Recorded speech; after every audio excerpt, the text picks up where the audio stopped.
Hi there, we're going to get started now. Hello everybody and welcome to our panel event, The City of Tomorrow. In this panel, we'll look at how climate change affects our cities and how cities need to change to accelerate both climate mitigation and adaptation. Cities account for 70% of global energy consumption and over 60% of global emissions. And as the world is urbanizing rapidly, this means cities hold the key to decarbonizing. The event will start with short opening remarks by each of our speakers before moving on to questions from me and then from the audience. First up, we have Zeina Nazer. Zeina Nazer is co-founder of the Cities Forum, Secretary General of ITS Arab, and a researcher at the University of Southampton. She has over 25 years' experience advising governments on sustainability and urban strategy and has published over 100 papers in which she has shared her expertise on smart cities, road safety, and climate change. Zeina has an MSc in transportation engineering and is currently doing a PhD in innovation and technologies for sustainable mobility in cities. Zeina, thank you so much for joining us. Thank you. Thank you so much for the introduction. I'm still very nervous because I'm in Cambridge University. Okay, well, thanks for the introduction and the great panel we have here. I'll be talking about how to situate cities and urban spaces in the context of climate crisis. So again, please welcome. I'm a transport engineer. I'm not a medical doctor. I know we have many medical people here, but I'll try to speak about something interesting for you. So next, please. So we started Cities Forum at your other neighbors at University of Oxford, and that was about 5 years ago. And we basically group of experts. We started at 3, and now we're over 250 people around the world. And we actually somehow managed to do really, really well during COVID because we started around the COVID time, and then we learned so much from COVID in a way to be sustainable and smart in terms of working remotely, in terms of getting different experts from around the world and cover all the world. So yeah, we had very interesting. As you see, we have location in many cities, but our headquarters is in London. Next, please. So these are our associated experts. Next, please. This is not really good.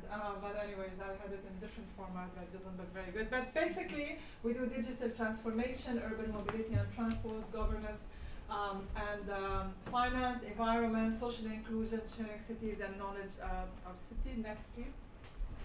So the message I'd like to relate to you is sustainability and innovation do not necessarily require large funds. What's in a name? This will come next in my slides about naming each city, which makes each city unique and different. Public acceptability is key for livable cities, so we need to get trust in the government. I know that we're just talking with Blanche about trusting the government and whether the government does really know if they know what they're doing. And then there should be no free roads. I know I get a lot of haters by saying that, but I believe there should be no free road. If you want to drive, you have to pay. Otherwise, you need to stop driving. And city makers can do more with less. So the idea is by having livable, sustainable city, I don't think necessarily that you need great funds. All you need is to be able to think in a sustainable and in an innovative way. Next, please. So this is next. Yeah. No, go back. Thank you. So, okay, so this is, I've put some cities where I've done some work and visited, and I wanted to just get you, because I said it's global view, so I wanted to give you like a global view of cities. And this is the city of Baku in Azerbaijan. So you can see on the left side, this is the kind of the center. It's quite lovely area where you can just walk around in the middle of the night, and it's always buzzing and nice. Same thing in the middle, and on the right side, they started this during COVID. So you can see they're playing chess. So this is like on the street. So they're trying to get the best out of the space, and this is just all made by the people. So this is when I talk about. I know when I say smart city, people get nervous. And smart city doesn't necessarily mean technology. Doesn't necessarily mean anti-people, anti-social. It could be exactly the opposite. It could be people-centered. It could be just something that, it's about involving people. Next, please. This is Bogota. It's very historic. It's hundreds and thousands of years old, and it's very vibrant. I feel like for me it was, I don't even speak the language, but I felt like at home with all the energy that people have, beautiful people, I totally relate to them. I'm originally from Lebanon, I'm also British, but more proud to be Lebanese than British today, but anyways. But what I want to say is I felt so much at home. And again, speaking about people-centered city, about smart city, this is what you need to make people feel when you're building and designing your city. Next, please. Sao Paulo, melting pot city, so this is where you see me everywhere. This is where basically you see a melting pot of the whole world. And my favorite road was Avenida de Sao Polita, something like that, on your bottom left. And this is where there's like a major road that is a banking street. And on Sundays, it turns into like a party street where people can sell things, they dance. I mean, you just go and dance, nobody's judging. And my point really is about how you can make the street your home. So get people involved. Again, this doesn't need any funding. It just needs people to kind of feel the neighborhood, feel their belonging, feel that they can kind of play a role in the city. And even if you don't necessarily need the government to do that, you can just do that as neighborhoods, you can do that yourself. Next, please. London, I don't need to describe London. I had a slide for Cambridge, and then I thought, you know what? I'm not a Cambridge expert, so I decided to remove it. So my slide on Cambridge was, is it a cycling city? Well, I mean, when I did my research, you have a very strong opinion about Cambridge being a cycling city, and exactly the opposite, that it's not a cycling city. So maybe that's something we can discuss during our Q&A, because I'd like your views. I mean, I know you guys live here. I come from London, so I'm not going to talk about Cambridge because it's your city, not mine. Next, please. So yeah, I mean, London. I can talk about London. I can talk about basically how in London they make it, and they're pushing a lot for active travel, which is very interesting. And then congestion charging, which is my favorite topic. Next, please. This is Dubai. I've done a lot of work with Dubai, Dubai Expo, with Dubai, the smart buses, a lot of things I've done. And you can see that Dubai is kind of iconic, especially for the Middle East region, because they were the first city that started the congestion charging or the toll road, open toll road system, which technically is not acceptable in the region, but somehow they managed to get it accepted because I guess people had no choice. But then people were totally against it, but when they saw the value, and then 2 years later, which normally should be the opposite, but somehow it worked for Dubai, 2 years later they started the Dubai Metro. And then people, when they actually started using the metro. And the reason why people use the metro, that's another point. In the Middle East, public travel or public transport is not very cool. But although everyone from the Middle East, they come to London, get on the double-deck bus and take selfie, but then they wouldn't take the bus in their own city because it's not cool. So it's about how can you make it cool. So what they've done with Dubai Metro, they've divided it into gold area, VIP, you know how it is. So people felt the VIP, and the difference in cost is not that much. So everybody wants to be VIP. So they knew how to speak their language. So it's also about speaking the language of the city. This is why I keep saying every city is unique. Next, please. So yeah, now let's imagine a world with no cars. Sorry, I'm showing you Oxford again. I didn't mean to annoy you, but you know. So yeah, how can you basically, so this is said in Arabic, خلي السيارة بالبيت, to keep your car at home. That's in Beirut, Lebanon, and then that's London. You see this, all the bicycles, and this is like a business on a bicycle in Oxford. I'm sure you have that here. I've seen some businesses on the bicycle in Cambridge. So I'm sure Oxford are not the people who created it. I'm sure it started in Cambridge. But the idea is, imagine a world with no car. It's possible, right? However, next please. The reality is not. The reality is it's a world of cars, and we're not making any difference. We're not doing anything. So what can we do? Enforce. That's what we do. I mean, because if you speak to people in a nice way, put your car, leave your car at home, go on take your bicycle or go for a walk, people still drive. But then, like COVID, when it's not allowed to drive, or when we ran out of fuel, and in the dramatic situation, people managed to go out without their cars. So do we need to use the drama again so that people can basically stop using their cars? I don't know. Next, please. So key points, there is room to share knowledge between cities, but again, as I mentioned, each city is unique. Identify the needs for the immediate. So we were just talking just now, me and Blanche, Cisco, about autonomous vehicles, and really, I'm sure you heard the King's speech. Is it really what we need now? Autonomous vehicles? I'm not sure it's a high priority for us today. We have many, many other issues. But again, this is for whatever reason. So, unfortunately, in what we do, there's a lot of politics. So you need to kind of balance between the need of the city and politicians to do what they need to do. And the need for urban mobility pricing, that's again my favorite topic, while you're being fair.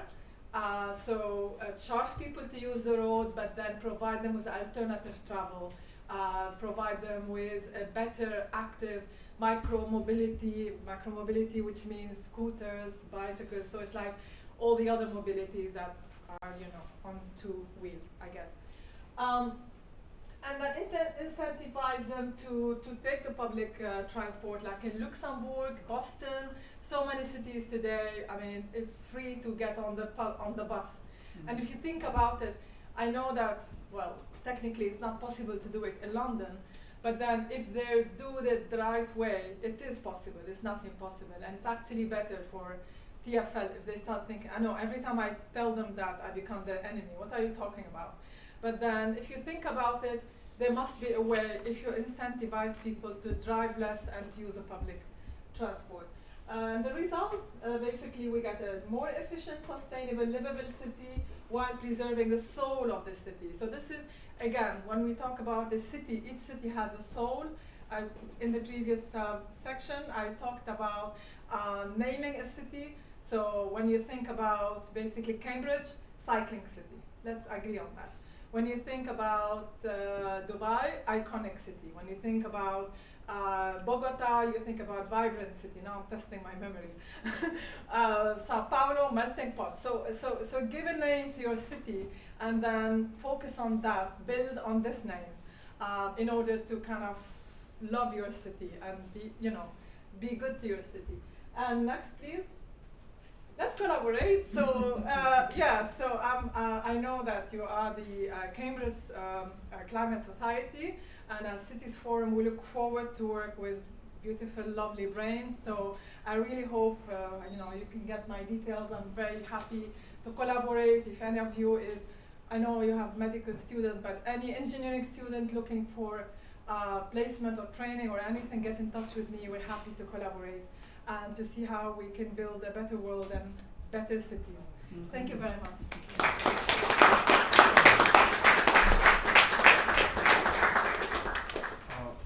Thank you so much for that really interesting presentation, Zeina. Next up, we have Blanche Cameron. Blanche is a lecturer in environmental design at the Bartlett School of Architecture, UCL. She studied architecture at the Macintosh and in Paris before working as an ecological designer and builder on natural materials building projects at the Center for Alternative Technology and elsewhere. Blanche has also been part of the team developing THAT's Graduate School of the Environment, teaching climate change mitigation, adaptation, and ecological regeneration. In 2014, she co-founded and organized the European Urban Green Infrastructure Conferences. Since 2013 at the Bartlett, she has helped develop programs on nature-based solutions, natural materials, waste, and the circular economy, and is currently working on nature-based solutions for biodiverse, climate-adapted, equitable, and livable environments. Thank you so much for joining us. Thanks so much, and I'm really amazing to be here. That was quite the intro. Yes, I work with a huge range of amazing people, other lecturers, and also with external partners, businesses, and across UCL with the sustainability team and so on. So, yes, the introductions to these things all sounds about you, doesn't it? But anyway, we're all collaborating, just as you said, Zeina. Lots of people involved. So, what I'm just going to take us from this big picture, city picture, to London, my city. What did we say? Vibrant city, destination, world destination. One of two world cities, I suppose, that and New York. but it's what I know. So I'm going to talk about that. But it is in a global context, but I'm going to be focusing on something quite specific that I think is particularly relevant in the built environment today. So I've been teaching architecture for a long time, and there has been a kind of, well, let's not call it a war on nature, but it is something. Nature's been seen as outside of the city, buildings, urban grit, all sort of concrete, the smell of fumes and all of that. Cities are vibrant, wonderful places, but nature is out there in the countryside. Well, actually nature can be not only part of cities, but cities also have the opportunity to be amazingly beneficial to nature, because then it's not the big agrochemical countryside. It's not fertilizers and pesticides, and we have an opportunity to do something really remarkable in cities. But we also need nature in cities as well, for people and for nature. So what I'm proposing is that gardeners make the world go round. I'm going to talk about that briefly. So next slide, thank you. I'll just skip through these quite fast, but as if you need reminding. You've got the Attenborough building down the road and the Centre for Biodiversity, and you've got all kinds of things happening in Cambridge. But you know, I do use this slide a lot, or these 3 or 4 slides just now, just to remind us, next slide please, that you know, we live in this incredible world, and it's been going for a very long time, and trees are 40 million years old, and humans are around 4 million years old. So there's still 4 million years of R&D, but we're way behind trees. Trees are way more intelligent than us, maybe. But you know, I'm just talking about this is our ancestry is not just human species either. There's all kinds of other interrelated connectedness. So next slide please. And we are in serious trouble. So we do have, as you know, it's like a, what do you call it, a super wicked problem at the moment, you know, a kind of perfect storm. And 40% of that you could claim is down to cities. And the impact that cities, making cities, running cities, feeding cities has had on everybody in the world and on nature itself. So extraction of resources too. Next slide please. So I'm not going to dwell on that slide, you know all of this, we all know. And climate change hasn't been around just in the last minute, it's been around for decades. In fact, the first treaties on climate change was written in the 1880s. They were warning about coal production in England and saying, if we carry on like this could potentially even change climate and so on. But it's not all about climate change. Next slide, please. The impact of cities and the use and extraction, endless extraction of resources as though there was no tomorrow, maybe there won't be, is also having an impact on those carers of nature, the indigenous communities, environmental defenders around the world, who are disappearing at a very, very seriously alarming rate, all over the world, but specifically where we have oil reserves, forests, and so on. Thank you. So the first gardener I'm going to talk about is John Little. I work with all the people that I'm going to talk about, so it's incredibly nepotistic. This should go down very well. You know, it's not what, you know, these are definitely my education, these people. But John Little, he was managing, he managed an estate in East London called Clapton Park Estate for 20 years, him and his brother, and he took it on because he's always loved nature, but managing green space in housing estates is one of the most undervalued places in UK cities around the world, where people live and where public money is not often spent, ends up as a dog toilet or something else. But what does that say about the people that live there? What kind of environment is that to live on? So this is the place that he lives. This is a garden that he's made out of a cow pasture, where they moved 25 years ago, they built their own house. If you go back just one slide briefly, this is an aerial photograph, so spot the house, basically it's the thing on the left, okay, a big green roof on it. So you can find John at Grass Roof Co on Instagram. He shares everything on there for free, all his practice, all his knowledge, all his incredible innovation about gardening in the public realm for biodiversity and for people. So next slide again. This is the landscapes that he produces. So he trials everything at his garden and then puts it out into the public realm with community groups, with local authorities, with Highways England, and with research processes around biodiversity net gain now as well. But this is also, it relates to the circular economy. A lot of this is construction waste. It's low nutrient. It's not horticulture. It's not compost based. It is all about gardening for wildlife. native species, non-native species with proven value for wildlife. All our plants are evolving at the moment. Plants are moving north, looking for cooler places. The warmer plants are following the warmth as it moves north. So we've got a changing climate, we've got changing species as well in our public realm, which is a very, very interesting kind of context to be designing in. So it's not all about native species, but there's this is what we do with students is this Greening Cities module. We go out to John's and we start seeing how to actually implement and practically do the kinds of things that he's doing. So the other thing is that architecture students often don't make buildings or make things, real things, right? So it's all theory, but you know yourselves that if you've ever put up a shelf or you've made something, you feel, oh my, I'm amazing, I made that, that's incredible. And it becomes part of you, and you become more knowledgeable about it. Yes, please. So it's not a great time of year when we went. It was early March, where everything was down. But what John also does is share generously all his knowledge and his work. So and he's trialing that. So it's great for students also to connect with actual practitioners, not just theoreticians like me, lecturers and so on. Next slide, please. So the next person I'm going to talk about is Dusty Gage. Not specifically a gardener, but what Dusty is some of these following people aren't actually gardeners, but they are what is needed to support this gardening approach. So he's an international green roof expert. He was president of the European Federation of Green Roof Associations for 10 plus years. He knows every roof that he's ever been on. He knows the detailed build-up, and he can talk to anybody and bring people around a table.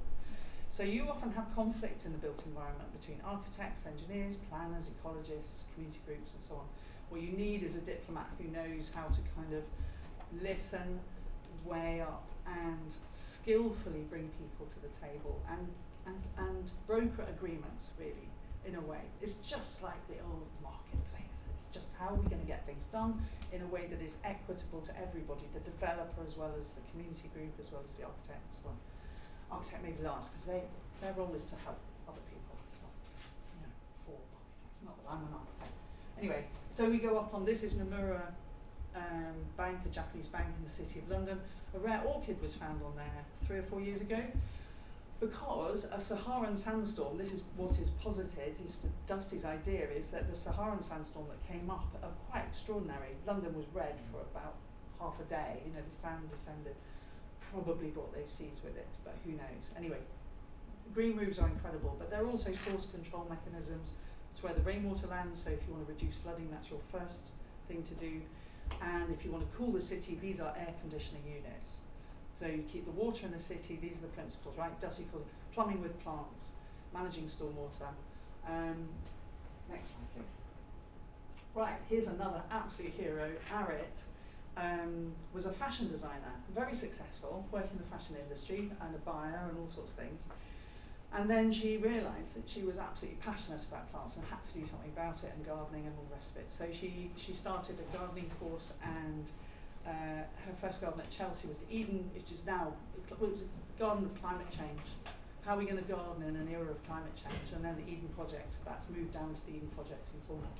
So, and she's a presenter on garden as well, but she's a brilliant communicator. So this is what we need as well, is people who are really good listeners and communicators. People who can not necessarily come from a professional or an expert point of view always, somebody who's also learning. And Arit is the first person to say that she's learning constantly about all the things that she wants to learn about from the people that she works with, and I feel exactly the same. But she's brilliant for that. Now you might recognise this roof. Any guesses? No, it is in Cambridge. You know that because I wouldn't be asking you otherwise. But this is the Centre for Biodiversity, the Attenborough Building's green roof, and it was designed by this guy Gary Grant, who's an ecologist, a fellow of the environmental ecologist and environmental management chartered institution or whatever.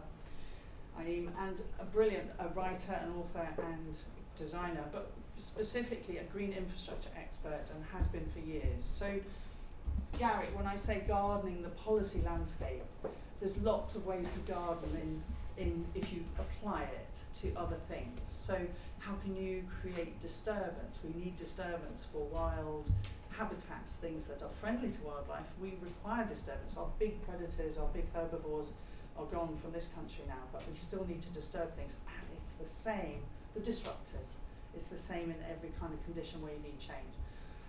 So don't be afraid to be a disruptor, don't be afraid to be a little bit of a troublemaker or a disturber. You know, there's a very good role in the ecosystem for that. And it produces remarkable results. So, and it's a requirement of the ecosystem, because without it, everything sort of starts to go flat. Gary is also the lead author on Natural England's Green Infrastructure Framework Design Guidance. So the Urban Greening Factor, Gary wrote that, co-wrote it with Dusty Gedge and the Greater London Authority's Green Infrastructure team.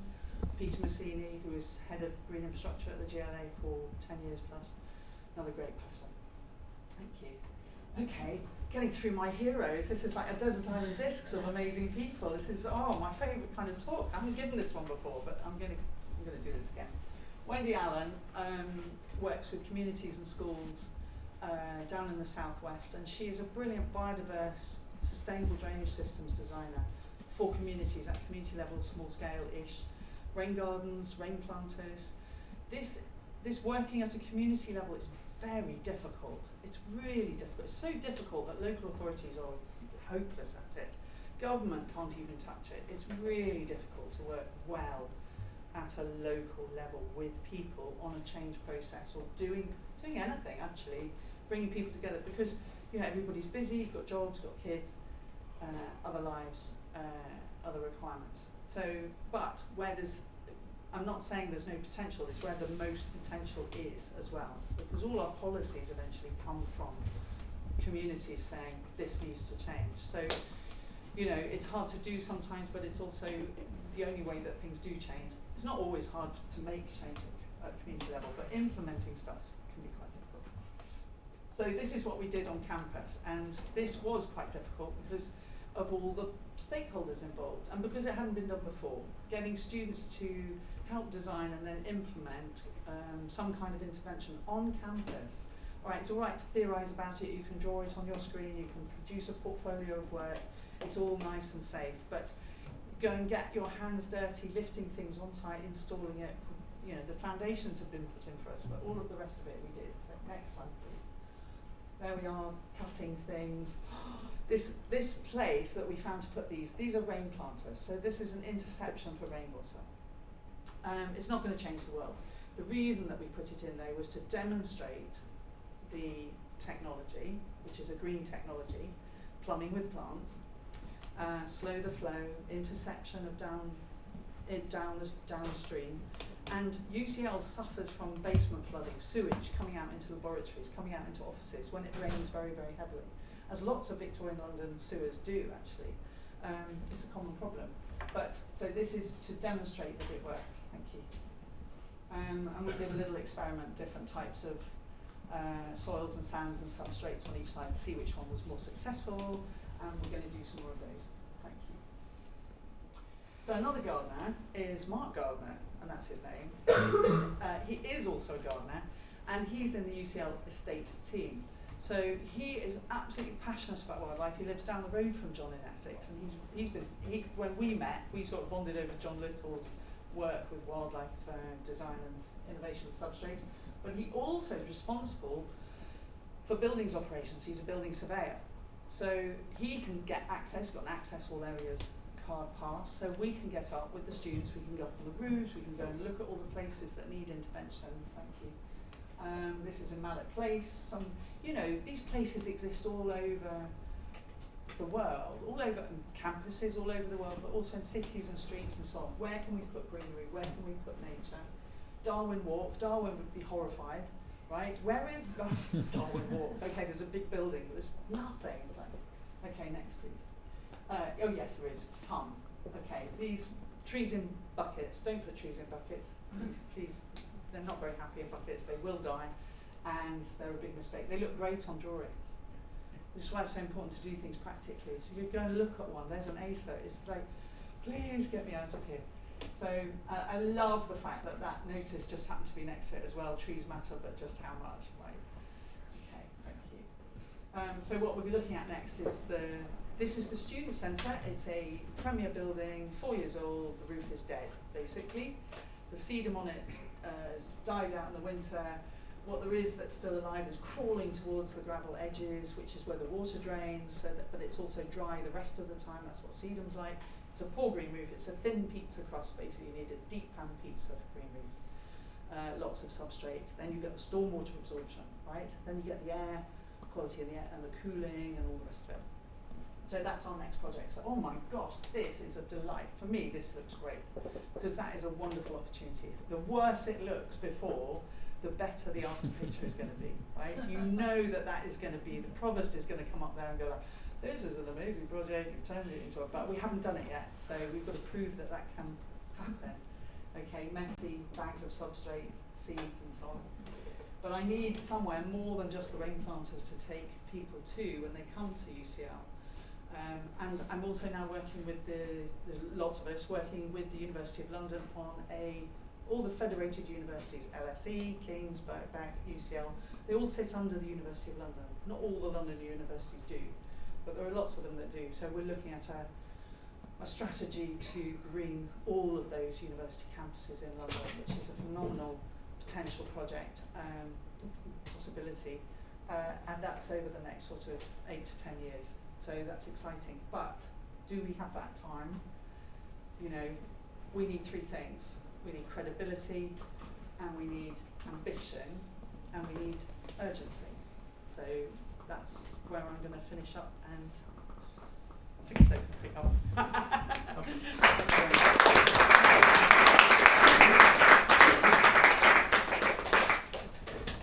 Thank you very much for that talk, Blanche. Next up, we've got Sixto Cristiani. Sixto is the founder of Triple, an organization that develops climate adaptation projects in informal settlements in Argentina. He holds a BSc in Business Administration, an MSc in Urban Economy, and is pursuing an MSc in Regional and Urban Planning at LSE, thanks to Chevening Scholarship. He's part of the C40 Youth Hub and UN's SDG 11 Local Pathways Fellows.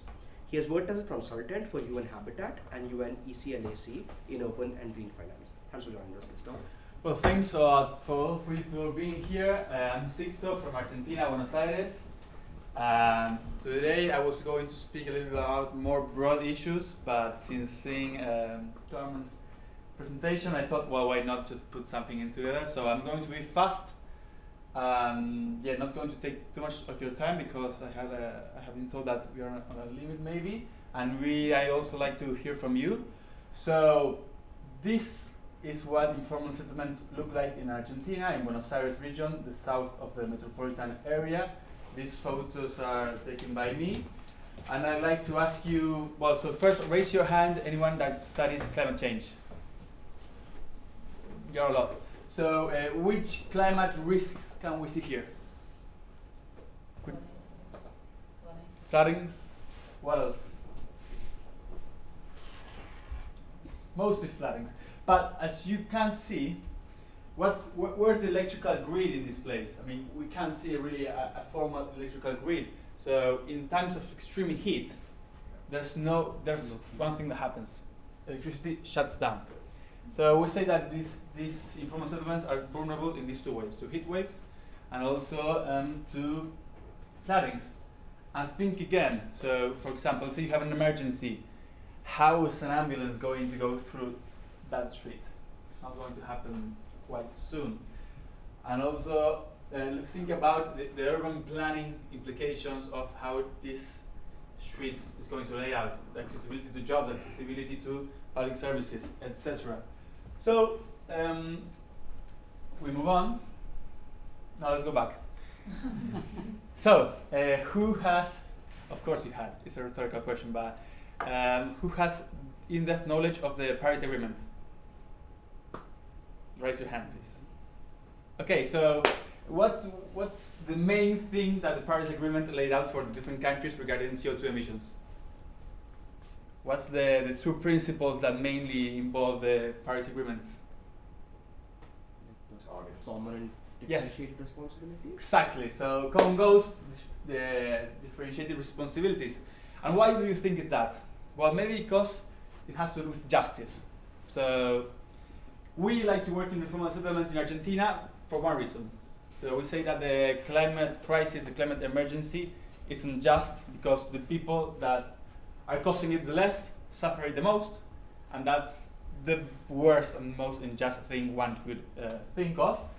And we would like to change that in a way. And when coming from the global south in this context, we have a different thing to do. We have to adapt to climate change.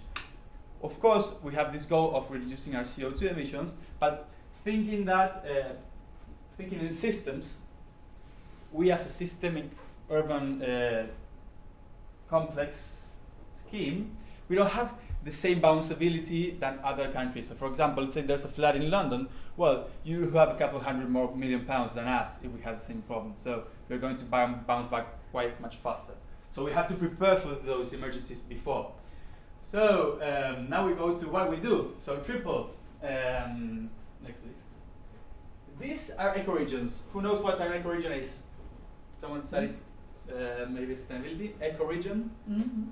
So an ecoregion is the climate conditions of each region, but it also plans out how, of course, native trees and animals are going to develop. So each ecoregion, which in Argentina kind of looks like this, has its own specific native tree. So when someone says, oh, that tree is native from Argentina, let's see tree is native from this region, well, we have to be more specific because even in the province of Buenos Aires, we have different ecoregions according to different climate things. So we like to bring this endemic means the trees and flora from the specific place you're working in to the place we're working in.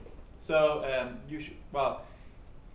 landscapism has been, or for the 20th century, has been an elite science, and so it was more common for landscaping to be focused on exotic species. So bringing things from India and China and whatnot from the world to make your garden the best and most beautiful garden in the world.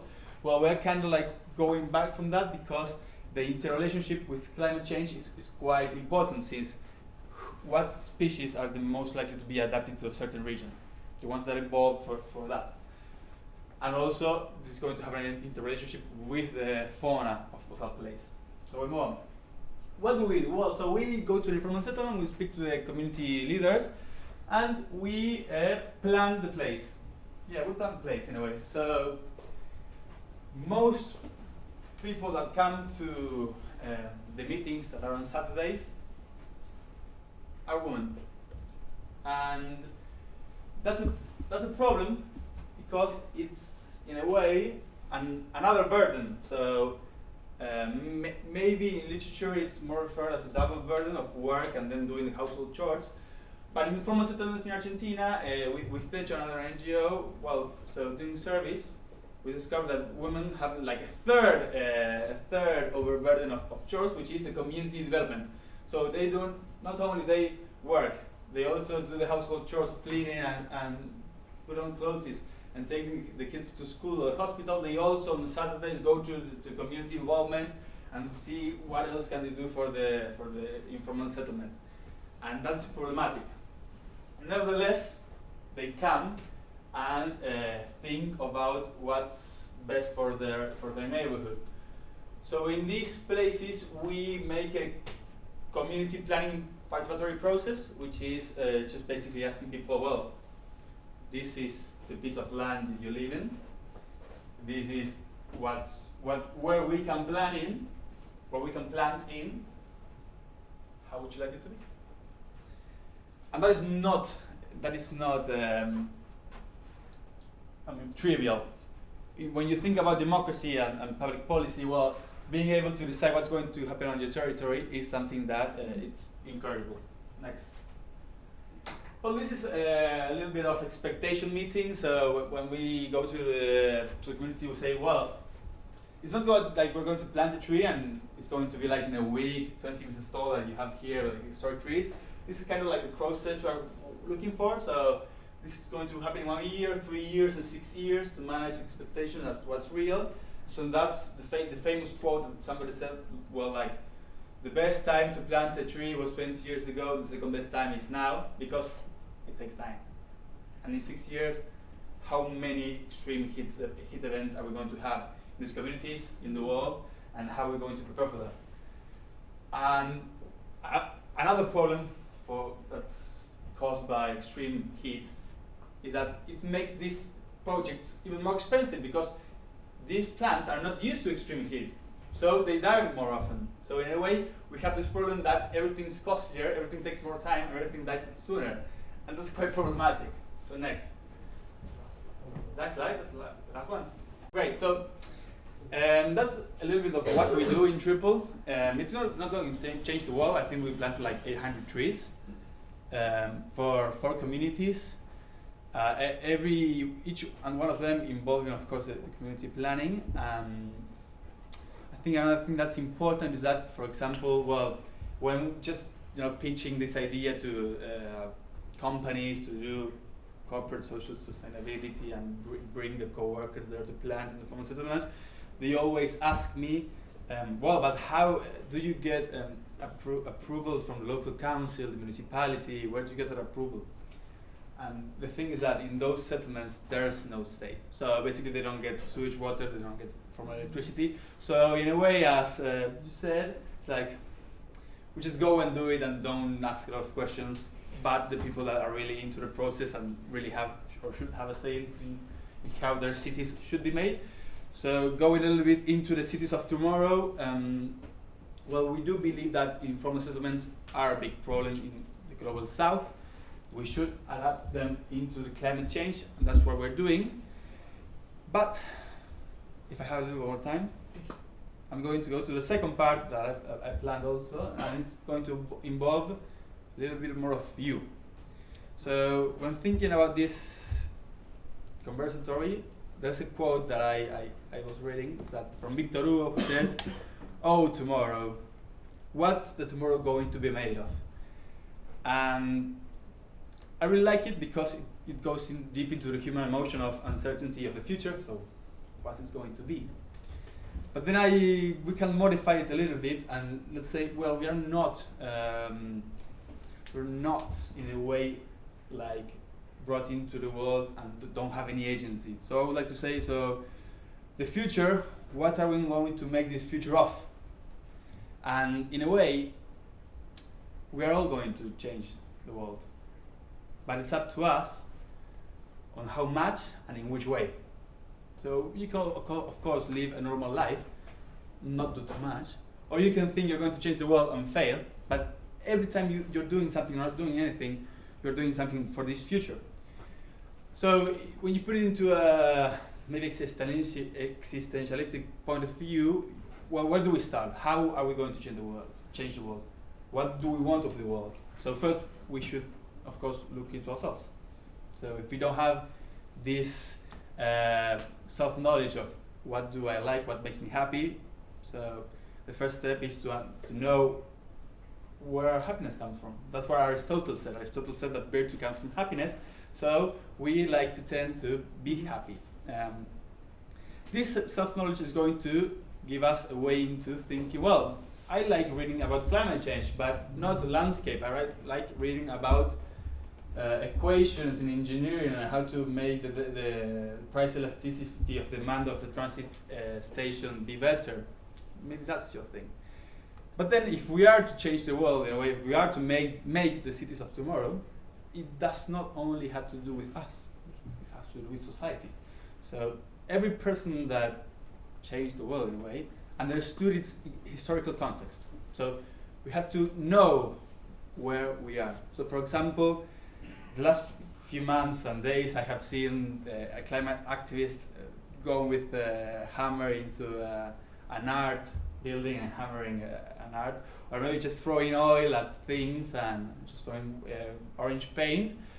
And I'm also have been a climate activist. I am a climate activist. I have like been to strikes on the streets and being with police and everything, and for asking for climate laws in Argentina.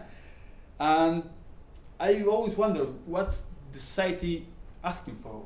How can we best comprehend the demands of this society? Because in a way, if we do not get the society's backup, then social change is quite hard. So we ask ourselves, we ask the society, we think it, we interpret it, and then what should we do? Go to action. So it's ourselves, society, action. And we're in Cambridge, we're in climate society, so of course it has a lot to do with academy, policy, and politics.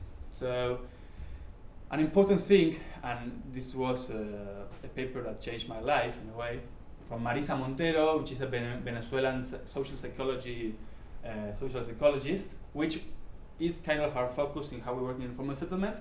But she said, so we have talked about the epistemology, the methodology, and ontology of science. But what about ethics and politics? Because every scientist, as well we have in this way of watching science, has an ethics point of view and a policy point of view. So we should include those two things into how we view science and getting involved. So if we are to be protagonists of these future cities that we're going to make, so in 20 years we're going to be living in the cities that we made before, that's for sure. So let's sure we make them best. How we're going to make this change. And yeah, there's a great quote, that's a little bit too extreme, but we get the gist of it, is that climate activism without revolution is gardening, which we do like gardening, of course, because Did you hear that? we both Sledging. love gardening, but we need to fix cities. Cities are broken. Cities all over the world are really broken, in that we cannot even start to think about climate change and adaptation, because there are this is actually one big problem in cities. And if you have searched for housing, you should know, is that there are rents and it's the housing affordability crisis. And that's the thing we should also focus on. And that's really related into how we plan cities and its transport. So in a way, we have to make cities for everyone. What's the use of making the best streetscape with the butterflies and roses, if you're in a zone where roses are endemic, if no one can enjoy it, or it has an injustice view to it. So in a way, we have to fix housing. So I'm not going to explain the urban economics of how to fix housing and cities, because that would be that would involve. They're going to do that. That would involve a whole another class.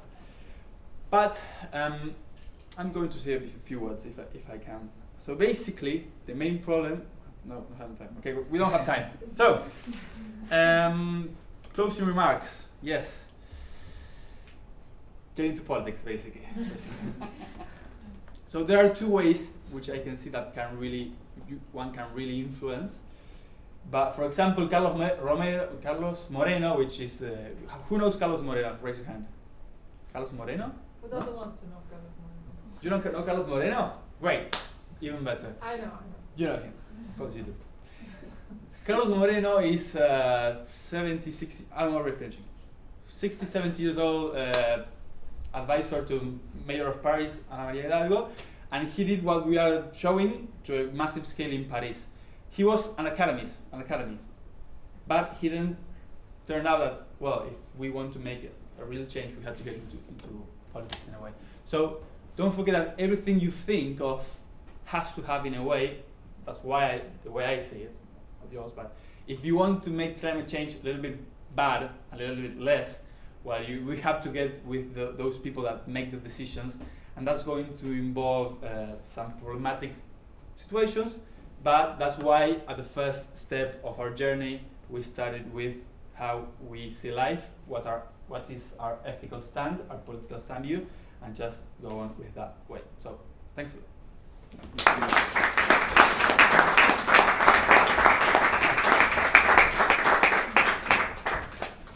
Thank you so so much, Sixto, for that really inspiring talk. And apologies for cutting you off. No, it's okay. But yeah, because we haven't got a lot of time left, I'm just going to ask one question, and then we can move on to we can get a couple of audience questions as well. And let's just try to make the responses brief, just so we can get Sure. through as many questions as we can. Yes, right. There's this concept that keeps coming up a lot, which is about 15-minute cities, where essentially everything that you need is very close to where you live, and it's easy to get around and all of that. How do we go about kind of transforming cities that we already have into being 15-minute cities? But also, if we look at a lot of the developing world, where there are new cities emerging or smaller towns being turned into larger cities, what we need to keep in mind in that context as well, to ensure this is something we can make happen. Okay. So the 15-minute city is very, very controversial topic. Can be very, very political. And again, in my speech, I think you missed it, but I'll do a little overview. I said you missed my speech. No, talking to you. Sorry? Yeah, I said you missed my speech, but that's just alright. I'm just saying, I'll just do a quick recap. So basically, I spoke about public acceptability.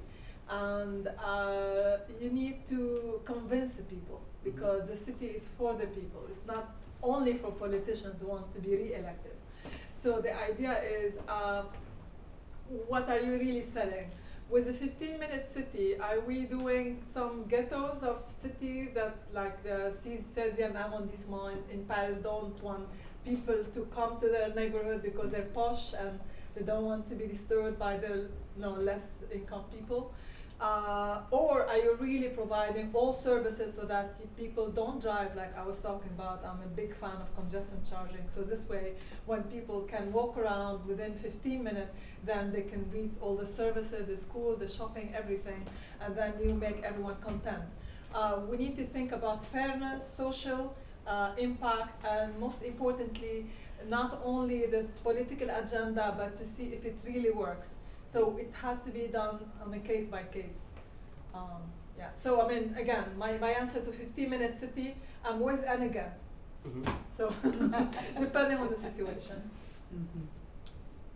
Oh yeah, so 15-minute cities, love them, hard to implement them, and it's quite the opposite from there in Argentina. So for example, we are proposing them, and we have a lot of backslash from communities, which is not that they want people out, is that they want people in, but in a way they are still like cramping our efforts to development. And there's an important thing with democracy and how we participate in urban planning, which is one of the things I'm studying here, is that participation is truly democratic when there are no barriers to it. So when anyone can participate. What we mostly find in this urban planning participation committees is that only the posh elite, middle-aged to third-age people, white and rich, get to participate and get their sayings, also because they tend to be friends of the political party leaders. And that is a great problem for the youth, because we're trying to plan the cities of tomorrow with the view and the political powers of people that are not quite interested in our interests. So that's why I started with the political participation of youth. I think I have a youth-led views of the world, and we should keep emailing our MPs when we see changes in local zoning plannings or get involved into planning regulations. Thank you. Okay, so I think now we'll open it up to the audience, and we'll take 2 questions at a time, just so we can get through them quickly. If anybody's got any questions. Might not be any. I'd love to hear a bit more on what you think about I know Zeina, you touched on that before, a bit about smart cities. So we've got things like sidewalk labs, which fell through in Toronto, and then the Neon project possibly coming through. What you think about concerns with the data privacy and AI, and how we can kind of turn smart cities into a positive idea for development. Do you want me to answer, or is it for everyone? For anyone. Okay, Yeah, I'll yeah. speak now because I'm talking too much. No, you go. You Okay, go. all right. That's fine. If you insist. Okay, so The smart city is it's really about smart people. So the idea is, what is smart city? You know, it depends on how you see it. So if you're gonna be led by technology, like I'll try not to name cities, especially the ones I work with. So some cities are basically just interested to be the leaders in autonomous vehicle, in kind of hyperloop, and totally irrelevant. It's not gonna serve the majority. Hyperloop, for example, from let's say one city to the other, is only serving a specific type of people.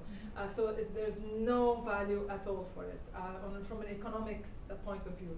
So, but then it's so cool, right? I mean, to have a hyperloop, I mean, going from one city to the other, you can drive for 2 hours with hyperloop, you can get there in 10 minutes. It's super cool. But other than impressing people and being like a smart city in terms of title, smart city, what is it really doing? So the idea, it must be needed, it must serve the majority, and it must have a purpose. While considering sustainability, green, and everything. So you can be smart city without necessarily the technology, or if you have the technology, don't be led by technology. Use the technology for the sake of the people.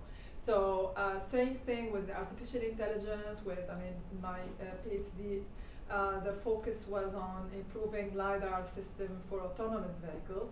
I said earlier, we had a conversation with Dr. A.N.T. That basically I wasn't promoting autonomous vehicle, although our king today spoke about we want to have autonomous vehicle enabled. But if it were to happen, and it will eventually happen, then let's make it safe, because safety is very important. So the idea is, let's make the best out of what we have, but let's not be driven by, oh, we need to have autonomous vehicle, we need to be leaders. So it's not really a competition between London and San Francisco who's gonna be leader in autonomous vehicle, because the majority is, let's say, the homeless people in London don't benefit from autonomous vehicle. Let's think about what is helping the cities rather than being a leader in terms of being the technology or smart city. Without necessarily helping the majority.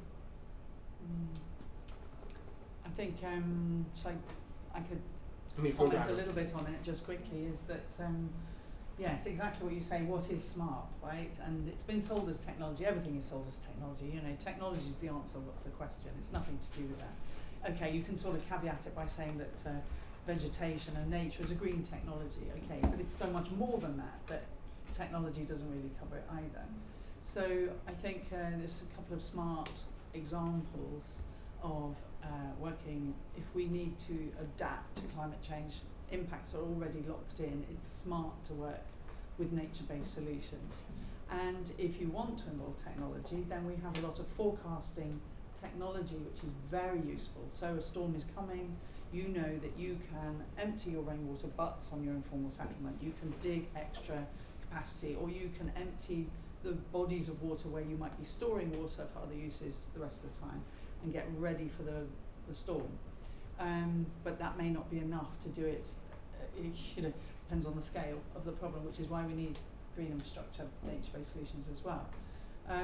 The smartest city I think I've come across in sort of case studies, and I met the guy, Jamie Lerner, who was mayor of Curitiba in Brazil, and basically he and his friends, when they were kids, they grew up on a street in Curitiba. There was a circus at the end of the street, and they said, right, you study planning, you study engineering, I'm going to study architecture, and we're going to take over this city. It's exactly the same as what Sixto was saying. And they did, and Jamie Lerner was mayor for 3 terms or so, and in that 10-year period or whatever, created transformational change. So a rapid transport system, it wasn't free, but it was cheap, and it wasn't homegrown, it was Japanese, but it meant that they could get cars out. And then green space, so a factor of 20% external space for every housing unit that was built, so that people had places for their kids to be outside, so there was fresh air, they could grow food, etc. Lots of greenery, lots of vegetation, lots of nature-based solutions.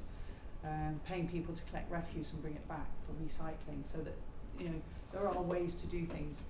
You do need money for some things, and for some things you don't. So that's smart.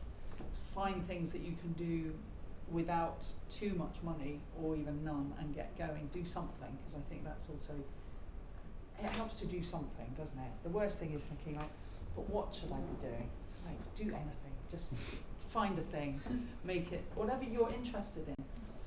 Oh, the last thing I'll say, students always asking me, what should I do? What should I do? Should I go vegan? Should I give up flying? I say you should have a party, right?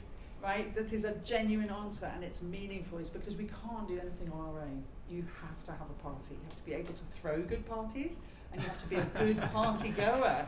Don't stay too long. Don't mess up the carpet, you know, and have a good time, because this is all about collaboration ultimately.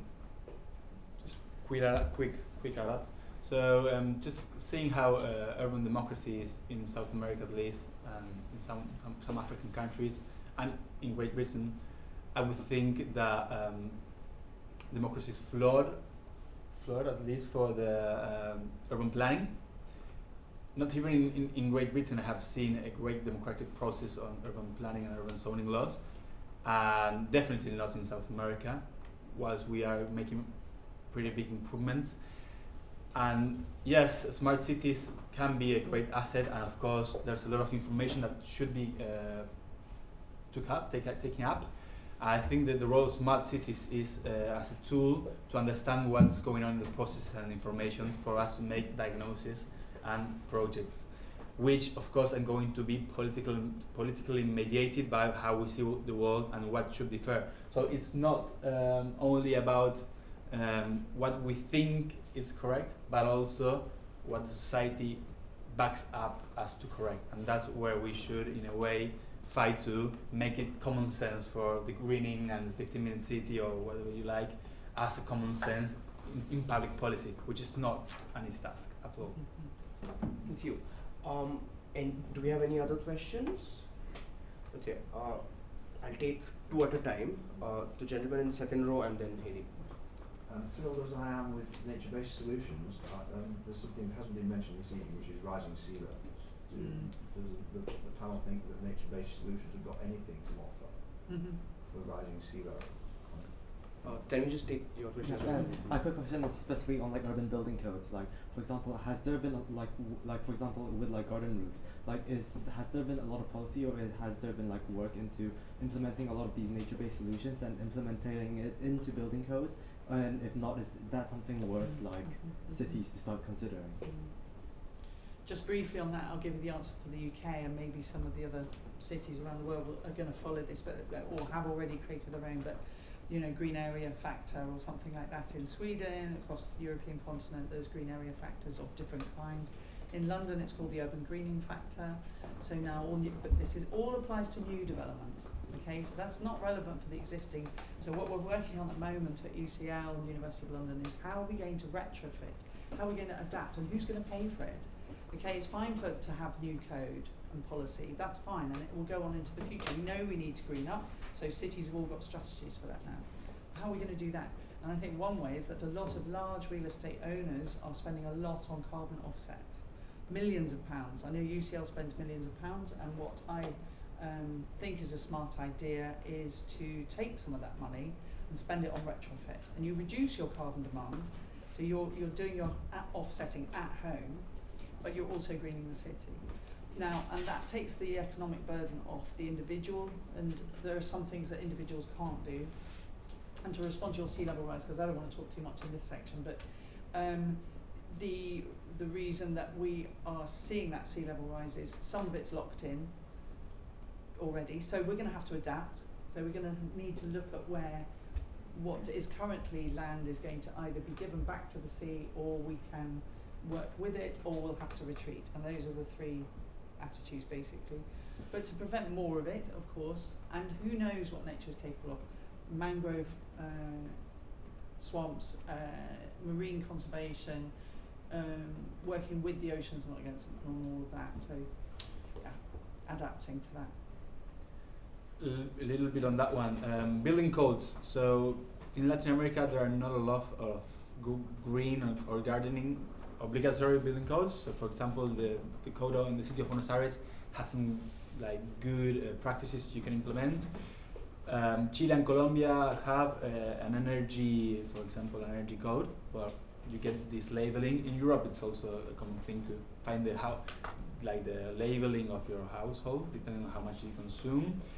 And well, in my experience, I have, when trying to push forward in the city of Buenos Aires an energy code, for example, just to label buildings, I have been told quite a few times that I don't believe in the communist 2030 agenda.